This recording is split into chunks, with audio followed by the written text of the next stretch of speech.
When I stepped outside that morning, I had no idea the day would mark a turning point in my marriage. My car, parked safely overnight, now had a long, suspicious dent running down its side.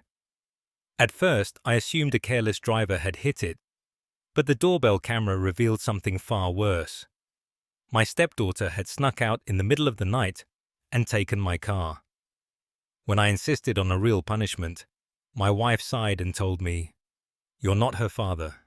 So from that moment on, I decided I wouldn't act like one anymore. I stood there, staring at the long, jagged dent running down the side of my car, my mind racing between confusion and anger. My car had been parked safely on the street overnight. So how had this happened? At first, I assumed a careless driver had clipped it and sped off, leaving me to deal with the damage. Frustrated, I pulled out my phone and checked the doorbell camera footage, hoping for answers. What I found was far worse than I expected.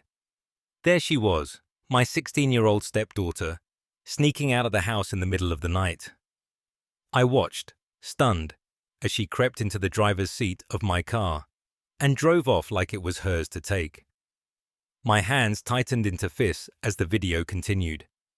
Hours later, she returned, stumbling as she walked back inside. I rewound the footage, watching again, disbelief mixing with the slow burn of betrayal in my chest. She hadn't just snuck out, she had taken my car, risked her safety, and come home in a state that suggested she hadn't just gone for a joyride. I felt my heartbeat pounding in my ears as I rushed to inspect the inside of the car. The sight made my stomach churn. The lingering smell of alcohol, a few stray wrappers from fast food, and the unmistakable scuff marks on the dashboard told me everything I needed to know.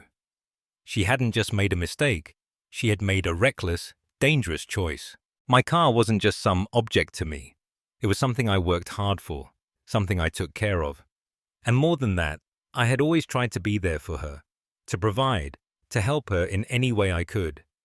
The anger twisted into something heavier, disappointment. Did she not respect me at all?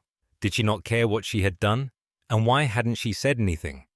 If I hadn't checked the footage, would she have just acted like nothing happened?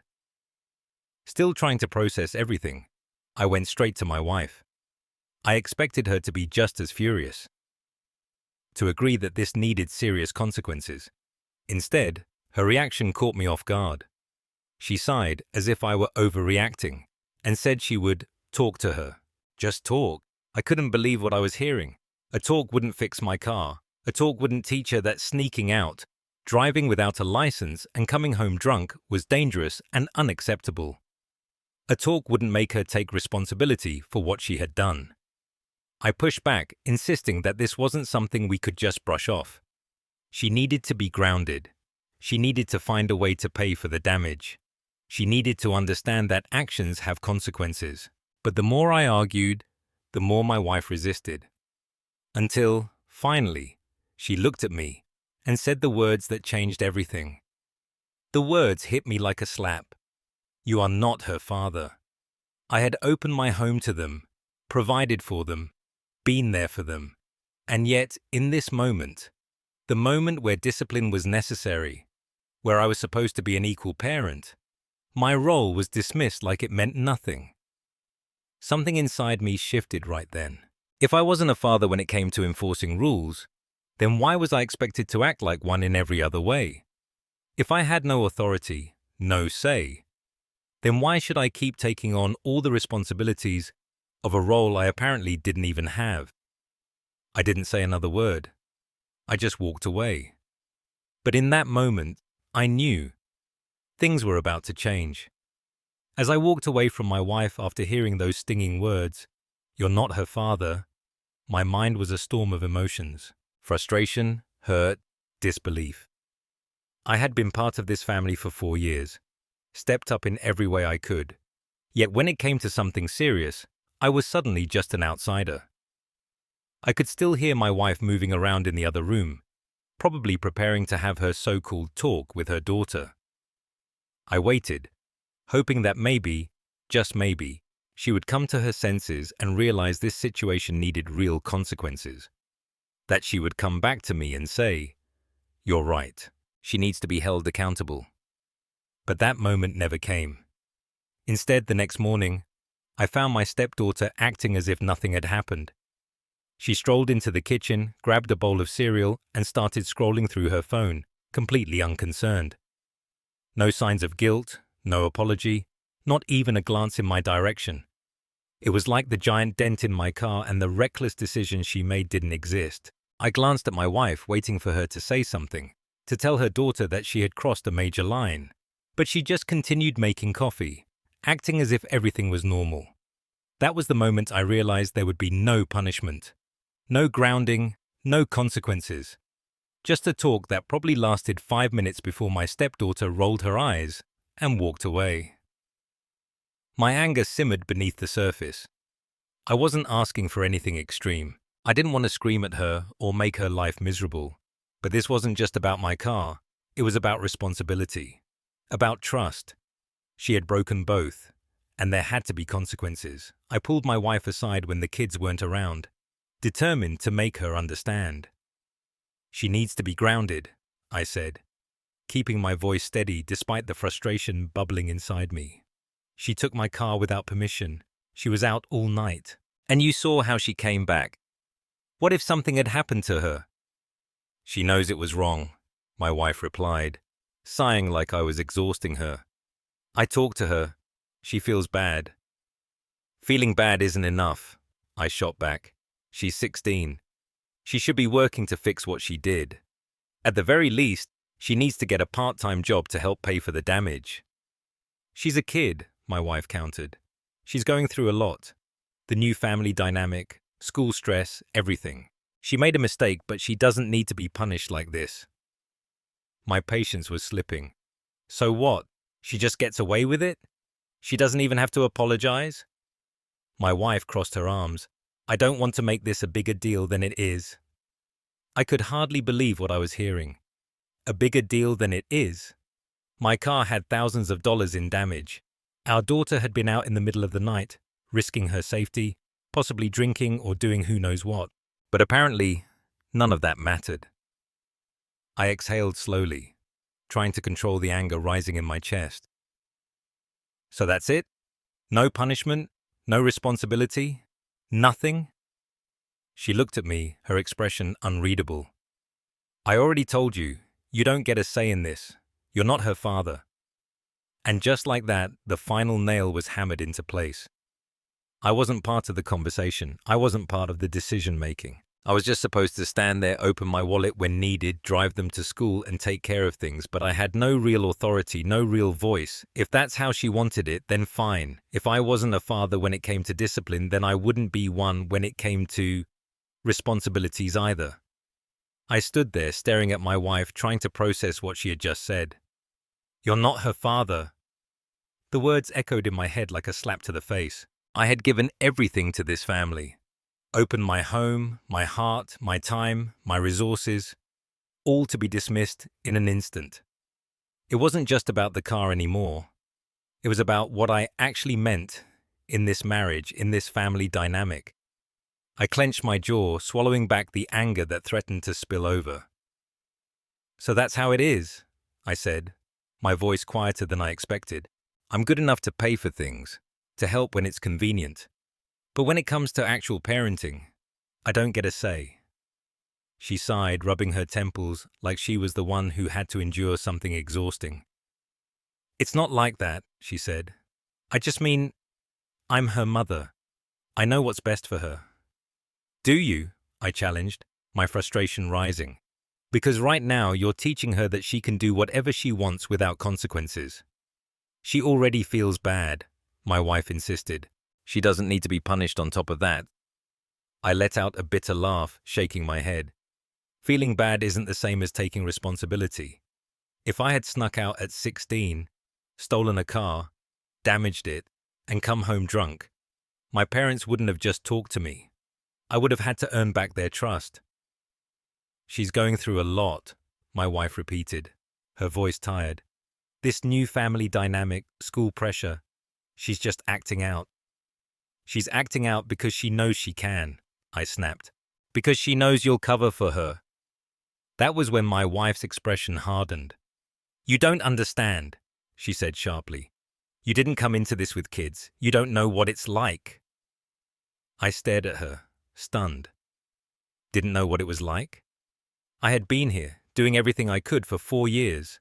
I had stepped into this role willingly, not because I had to, but because I wanted to, because I loved her, because I cared about the kids. But in this moment, none of that seemed to matter.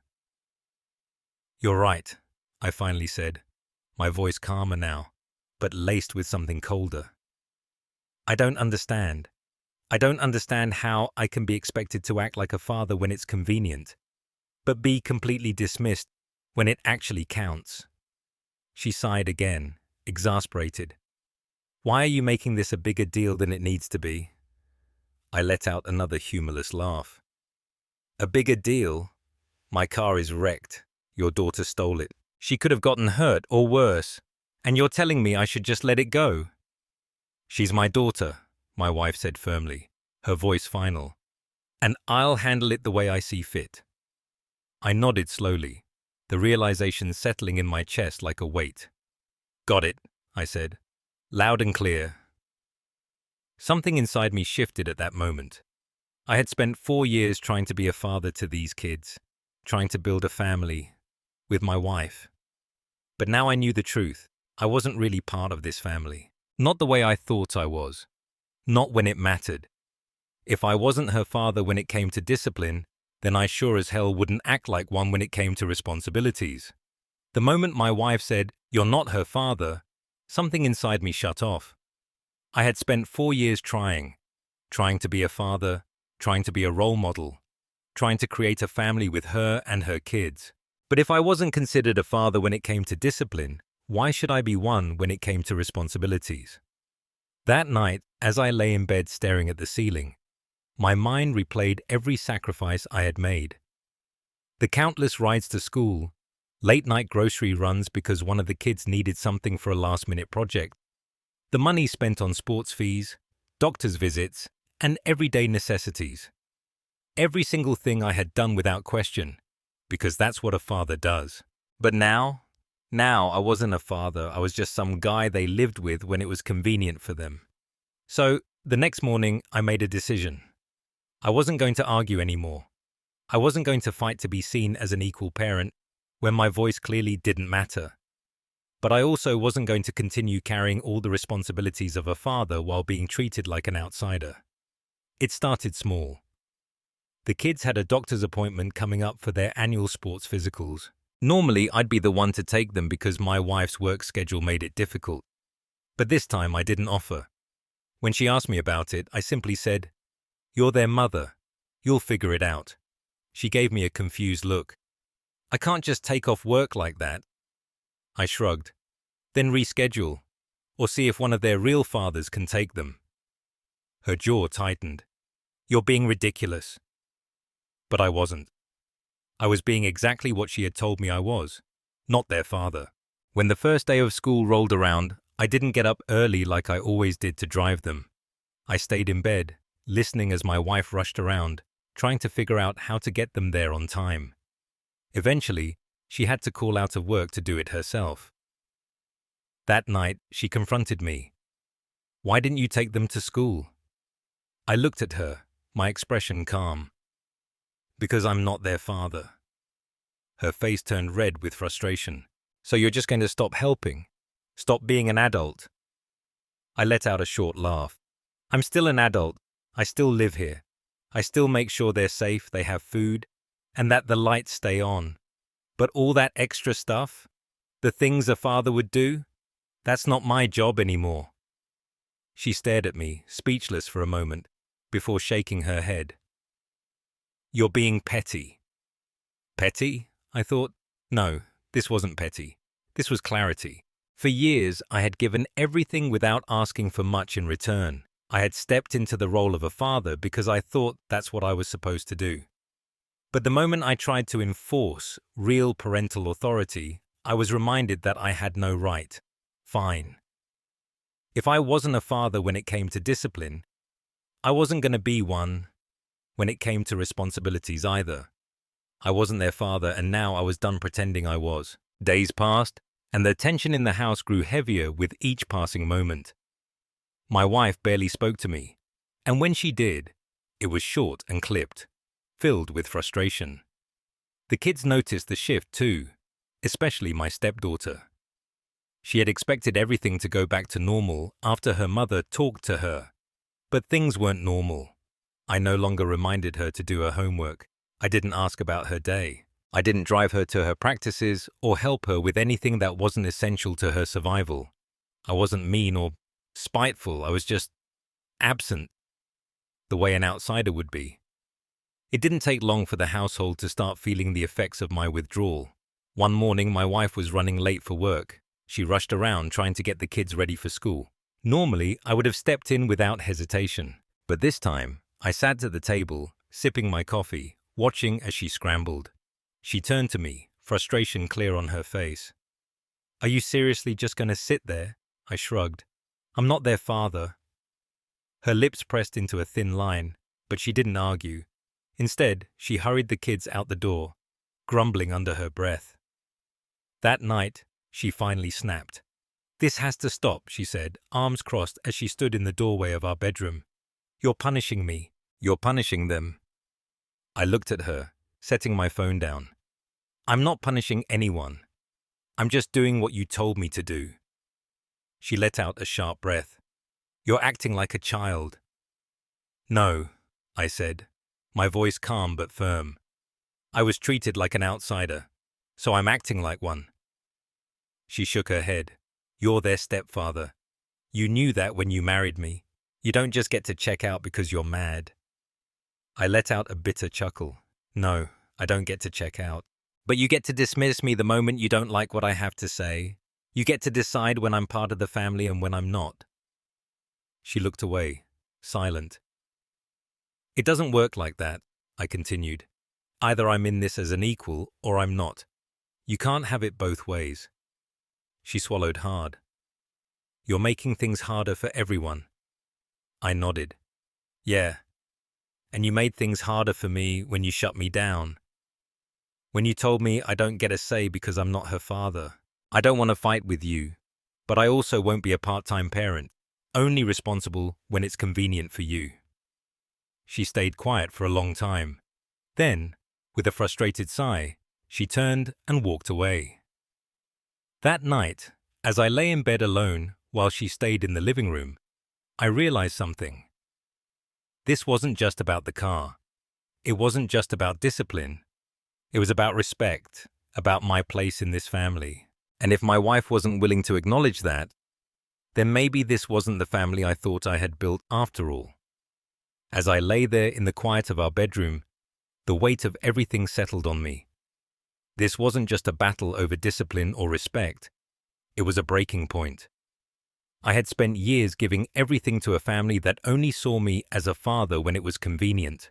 And now, faced with the painful truth, I had to wonder, if I was never truly part of this family, then what was I really holding on to? Would you have stayed and kept giving even when your role was only acknowledged on their terms?